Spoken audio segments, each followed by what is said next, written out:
හයි යාළුවනේ ගොඩ කාලෙකින් මට හිතුණා පුංචි vlog එකක් කරන්න. ගොඩ කාලෙකින් මම කරේ නෑ වීඩියෝ එකක්. ආසයි හිතුණා වීඩියෝ එකක් කරලා දාන්න. මම වීඩියෝ එක කරන්න බලාපොරොත්තු වෙන්නේ අපේ ගෙදර මේ හැදිලා තියෙන පළතුරු ගස් මොනවාද, ඒතර එළවලු මොනවාද, එළවලු පැල මොනවාද තියෙන්නේ කියලා ඔයාලත් එක්ක බෙදා ගන්න. ඉතින් යන්න ගිහින් බලමු අපි. ඔයාලට මුලින්ම පෙන්නන්නම් දෙහි. අපේ ගෙදර දෙහි ගස් කීපයක් තියෙනවා. මම මොනවාද තියෙන්නේ දෙහි වර්ගවල නම් දන්නේ නැහැ.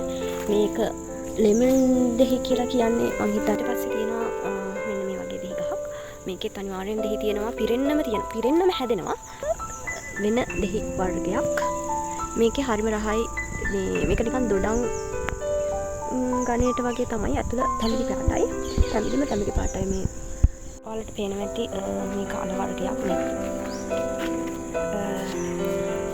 මේක දින් වර්ගයේ අර කොළේට සාපේක්ෂව ගොඩක් මේ අර කොළේ වෙනස්. පේනවා මේ තියෙන අපේ කොහිල පාත්තිය. මේකත් ඇත්තටම මේ අපේ තාත්තා තමයි මේව හදන්නේ. ඉඟුරුත් තියෙනවා මේ විදිහට හදලා. මෙන්න මේකේ නම තමයි තම්පලා, කූර තම්පලා.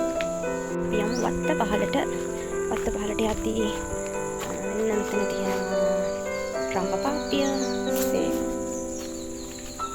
මේ තියෙන්නේ අම්රැල්ල ගහ. මේක නම් මේ ඊට උඩට කොළ හැදිලා තියෙන්නේ. ගෙඩි හරියම පුංචි. ඒ උනාට පළදා වෙන්න අඩුවක් නැහැ. මේක කියන්නේ අපේ තාත්තා තැන හදලා තියෙන අන්නසි. ඊළඟට අතන තියෙනවා ඒක දූරියන් ගහක්. මොකද මේ මං හරි මත්සයි දූරියක්. මේ ගම්පිස්සරක්. අපේ ගෙදර කියන්නේ මේ හරි මගේ අඹ ගස්. මේ ඉන්නේ චූටි අන්නයි. ඉන්නක්. මෙන්න තියෙනවා කෝපි.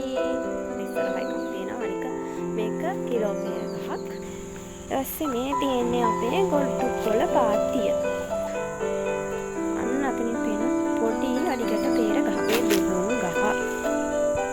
මේක නම් සෑහෙන දෙවි හැදුනා අවුරුදු දෙකක් තිස්සේ. පෙර ගහක්.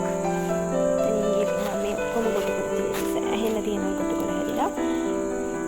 අන්නසි කහ පැල ඉඳවල තියෙනවා. ඊට පස්සේ ඒ වගේම ඉඟුරු පාත්තියකුත් තියෙනවා. මේ වගේ පුංචි. මේ අර මං කිව්වේ අල වැල් කීපය. මොකක්ද කියන එක දන්නේ නැහැ. කොහොම හරි මං හිතන්නේ මේකත් පළතුරු ගහක් වෙන්න ඕනේ. පොඩි අන්නයි පාත්තියක්. මේ වම්බඩු.